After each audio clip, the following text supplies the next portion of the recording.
지금 보니까 AI가 이제 작성한 걸로 의심되는 학생부들이 너무 많아져서 학생부 종합전형의 신뢰 자체가 학생부의 내용을 신뢰할 수 없게 되면서 좀 위기가 올 수 있지 않나. 학생부가 지금 이미 AI에 의해서 이제 오염되어 있고, 자소서도 어찌됐든 AI에 의해서 오염되어 있기 때문에 앞으로는 AI가 그나마 오염을 덜할 수 있는 인간 그 자체의 역량을 보는 면접이 더 중요해질 것으로 저는 보고 있습니다.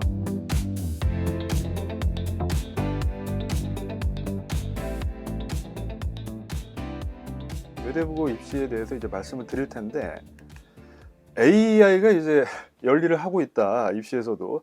보시면 이제 2024년이라고 기사가 나와 있는데, 미국에서 AI를 이제 핵무기처럼 전략자산으로 지정했다, 뭐 이런 말씀을 드렸고, 그때 당시에 2024년도에 이제 노벨 물리학상을 누가 받으셨냐면 제프리 힌턴 교수와 이제 존 호필드 교수, 이 두 분이 이제 공동 수상을 하셨는데, 머신러닝의 이제 토대를 구축하신 분들이죠. 그래서 그 말씀을 드리면서 생성형 AI라든가 이런 것들을 막 써봤을 때 이게 좀 굉장히 이제 그 생산성을 높이는 요소가 있다, 어떻게 보면 좀 무서운 요소가 있다라고 생각을 했기 때문에, 그래서 당시에 제가 뭐라고 말씀을 드렸냐면 앞으로 고입과 대입을 막론하고 AI의 어떤 개입과 간섭이 이제 가속화될 것이다 라고 말씀을 드렸었죠. 그래서 예를 들면 이런 뭐 외대부고 이제 자소서를 쓰고 면접 준비를 한다라고 할 때 자기가 이제 어떤 아이디어가 있고 생각이 있고, 그래서 이제 잘 작성을 할 수 있는 경우도 있겠죠, 이런 것처럼. 그러나 만약에 어떤 뭐 질문을 받았다고 했을 때, 학교에서 뭐 예상 질문을 받는다라든가 했을 때 이런 질문을 받았다고 한번 생각해 보겠습니다. 그런데 이런 문제에 대해서 이제 기본적인 어떤 지식이라든가 정보는 있지만 정확하게 모르고 있을 수가 있잖아요. 아니면 확장적으로 어떤 소스 같은 걸 이제 마련해야 될 필요도 있을 텐데, 이때 AI를 이제 보통 활용을 해서 거기서 이제 영감을 얻곤 하죠. 근데 AI에 전적으로 의존해서는 안 돼요. 여전히 최종 결정은 사람이 해야 됩니다. 이제 워낙 잘못된 정보를 내놓거나 하는 경우도 왕왕 있기 때문에 이제 그런 겁니다. 그래서 앞으로는 지원자의 어떤 실제 역량을 볼 수 있는 면접의 중요성이 더 중요해질 것이다라고 제가 말씀을 드린 바가 있습니다. 그래서 급기야 이제 올해 대학 쪽에서 이런 이야기가 이제 나오기 시작했습니다. 뭐냐면 경희대학교 이제 학생부 종합전형 리뷰 프로그램에서 이런 얘기가 나왔어요. 무슨 얘기가 나왔냐? 지금 보니까 AI가 이제 제작한 걸로, 작성한 걸로 의심되는 학생부들이 너무 많아져서 거의 이제 뭐 예체능 선생님들도 국어 선생님 못지않은 이제 문장력을 뽐내고 있다. 그리고 확연하게 달라진 점은 예전과 비교해서 이제 오타 정도가 이제 적다라는 거예요. 그래서 이렇게 되면 이제 어떻게 되는 거죠? 이제 학생부 종합전형의 신뢰 자체가 학생부의 내용을 신뢰할 수 없게 되면서 좀 위기가 올 수 있지 않나, 뭐 이런 이야기가 있었습니다. 그래서 예시로 보여준 이제 학생부가 새 특이 이건데요. 미적분 관련해서 보통 이제 컨설팅 센터 같은 곳에서 이제 보통 이렇게 세련되게 써주는 경우가 많은데, 지금 이거는 거의 내러티브가 제가 봐도 뭐 완벽하다고 볼 수 있죠. 그러니까 너무 완벽하다 보니까 어떻게 되는 거죠? 평가자 입장에서는 신뢰를 할 수 없게 되는 것이죠.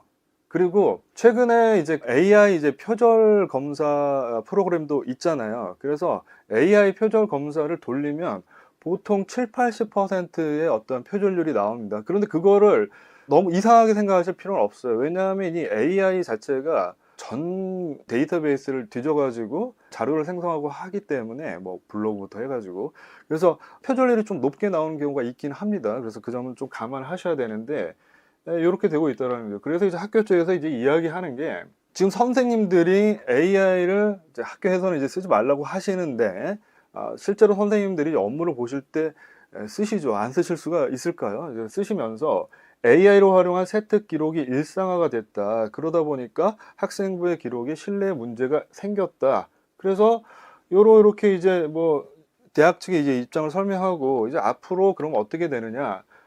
진지하게 이제 대학 측에서는 새로운 전형 요소를 이제 검토할 수밖에 없다라는 겁니다. 그런데 이제 뭐 하늘 아래 새로운 게 뭐 얼마나 있겠습니까만, 제가 봤을 때는 AI가 할 수 없는 부분이 이제 조금 더 심화되겠죠. 예를 들면 학생부가 지금 이미 AI에 의해서 이제 오염되어 있고, 자소서도 어찌됐든 AI에 의해서 오염되어 있기 때문에 앞으로는 AI가 그나마 오염을 덜 할 수 있는 인간 그 자체의 역량을 보는 면접이 더 중요해질 것으로 저는 보고 있습니다. 앞으로 대입도 저는 장기적으로는 현재 고입처럼 1단계 뭐 내신 성적이라든가 이제 학생부보다는 2단계의 어떤 면접이 더 중요해지는 쪽으로 갈 수밖에 없을 거라고 생각을 하고 있습니다. 세상이 이제 그쪽으로 바뀌고 있기 때문에 그렇습니다. 자, 그래서 외대부고 경쟁률 보시겠습니다. 경쟁률이 이제 하락을 했죠. 하락을 했는데 그 왜 하락을 했을지 한번 살펴보도록 하겠습니다. 3년 동안은 이제 3점대를 유지를 했습니다. 2022학년도에 이제 2008점대 1을 기록했고, 이번에 이제 2.63대 1을 기록했는데, 그런데 이게 뭐 최저는 아닙니다. 최저는 아니에요. 왜냐하면 2019학년도죠. 이때 이제 문재인 정부 때였는데, 이때 이제 외고 국제 자사고로 이제 뭐 일반고로 전환한다라는 논의가 이제 활발한 상황에서 최저를 기록했었죠. 2.17대. 그거에 비하면 뭐 높은 편인데, 어찌됐거나 2025학년도에 이제 196명 모집에 620명이 지원을 했다면 작년에는 515명이 지원을 했다라는 얘기입니다. 그러면 105명 정도가 다른 학교에 지원을 했거나 뭐 아예 지원 안 했다라고 볼 수 있는데, 또 상황이 또 그런 건 아니죠. 분명히 경쟁률이 이제 올라간 학교들이 있다라는 거예요. 그래서 그 학교들이 어디죠?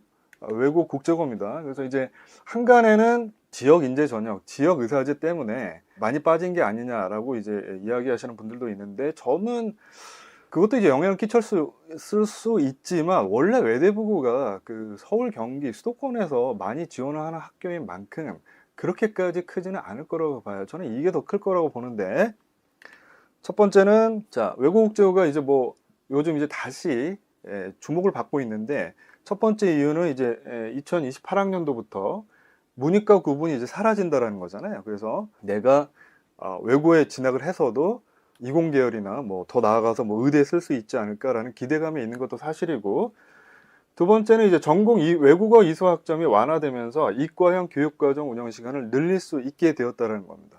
그래서 이런 점들 때문에 외고 국제고가 이제 주목을 받고 있는데, 이 부분을 조금 더 정확하게 살펴보실 필요가 있습니다. 자, 대원외고 학교교육 계획서의 이제 한 부분을 보면, 원래 말이죠. 원래 이제 72학점이었단 말이에요. 외국어 이수 학점이 72학점이었어요. 그런데 지금 여기 보시면 아시겠지만 72학점에서 이제 68학점으로 줄었습니다. 그러니까 4학점 정도를 줄였다는 얘기인데, 이게 전체 한 35%에 해당하는 부분이에요. 이 외국어가. 상황이 이렇기 때문에, 자, 수시로 내가 이공계열이나 의대를 진학한다. 기존에 이제 전국 단위 자사고, 뭐 과고, 과학 중점 고등학교에서 학생부를 이제 관리를 할 때 과목의 위기라는 것이 있는데, 그런 그 학교들에 비교해서 이 내학점 정도를 수학 과목, 과학 과목으로 변경했다라는 것이 무슨 그렇게 큰 의미가 있겠냐라는 겁니다. 이건 제 이야기가 아니라 학교 쪽에서 이야기를 하고 있는 거죠. 수시로 내가 뭐 이공계열을 진학을 하겠다라는 거는 이제 좀 기대를 하지 마시라고 학교 쪽에서 이야기를 하고 있는 겁니다. 자, 그러면 정시로 이제 이공계열이나 뭐 이런 쪽에 이제 진학을 할 수 있지 않느냐? 맞습니다. 원론적으로 아무 제약이 없습니다. 제약이 다 풀렸기 때문에. 그래서 내가 수능을 잘 본다면은 얼마든지 지원을 해볼 수 있습니다만, 문제는 이거죠. 전공의 어떤 학점, 이수단위 벽이 여전히 높은 상황에서 내가 고등학교 1학년에 들어가면서부터 뭐 수능에 올인을 한다? 뭐 이건 좀 사실 좀 비현실적이다, 뭐 이렇게 볼 수 있습니다. 그래서 만약에 그런 전략을 택한다면 내신 관리, 학생부 관리는 일정 부분 뭐 포기해야 된다, 뭐 이런 부분이 있다라는 점을 이제 고려를 하셔야 됩니다. 그래서 냉정하게 생각하셔야 되고, 총평을 드리자면 어떤 학생들과 학부형님들의 어떤 기대감이 지나치게 이제 선반영되었다, 이렇게 말씀드릴 수 있겠습니다. 자, 또 다른 이유는 이거죠. 의대 선호 현상이 이제 여전하고요. 어제 정부 측에서는 아무튼 이제 보건복지부 발표를 확정을 했다는데, 앞으로 5년 동안 총 42명을 이제 의사를 이제 증원을 한다라는 거잖아요. 그래서 연평균 뭐 668명이 된다라는데, 이게 모르겠습니다. 어떻게 될지. 일단은 정부가 이렇게 보건복지부에서 확정을 했다라고 발표를 했기 때문에 저희는 일단 이거를 이제 근거로 생각을 해야 되는데, 이렇게 되기 때문에 이게 아무래도 이제 영향을 미칠 수밖에 없단 말이에요. 전사고 쪽에는. 그래서 보시면 지역의사제라는 게 경기, 인천까지 포함을 해서 9개 권역에 소재한 32개 의과대학에 적용을 한다라고 되어 있습니다. 그런데 이제 지원 자격이 이게 의대 지역 인재 전형도 마찬가지지만 지원 자격을 조금 강화하고 까다롭게 보고 있단 말이죠. 그래서 해당 의과대학에 소재하거나 인접한 지역에서 중고교를 졸업을 해야 됩니다. 그렇게 되면은 지역의 어떤 중학교 학생들 중에서 상위권 학생들이 굳이 이제 외대부고 같은 이제 전사고에 지원해야 될 이제 인센티브 유인은 좀 줄어들게 되는 것이죠. 그래서 외대부고 전국 일반 전형 경쟁률에 어떤 식으로든 영향을 미쳤을 것이다, 이렇게 볼 수 있습니다.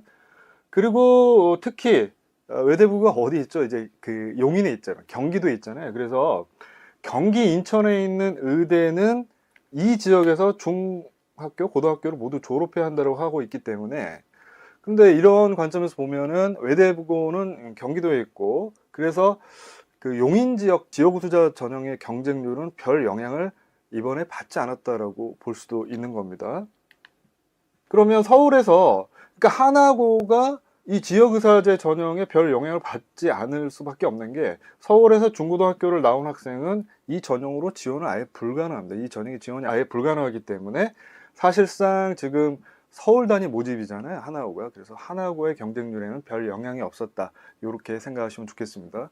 그래서 제가 봤을 때는 이게 이제 완전히 확정이 된다면, 확정이 되고 시행이 된다면 앞으로 외대부고의 어떤 전국 단위 선발은 하나고처럼 무늬만 전국 단위지 사실상 서울 경기 지역 학생들을 주로 이제 선발하게 되는 그런 패턴으로 이제 갈 가능성이 높다, 이겁니다. 그래서 예전에는 제주도라든가 이제 뭐 부산이라든가 강릉이라든가 뭐 이런 곳에서 이제 오는 학생들이 있었는데 외대부고에 진학을 하겠다고, 앞으로는 이제 그런 학생들이 좀 줄어들지 않을까 생각합니다.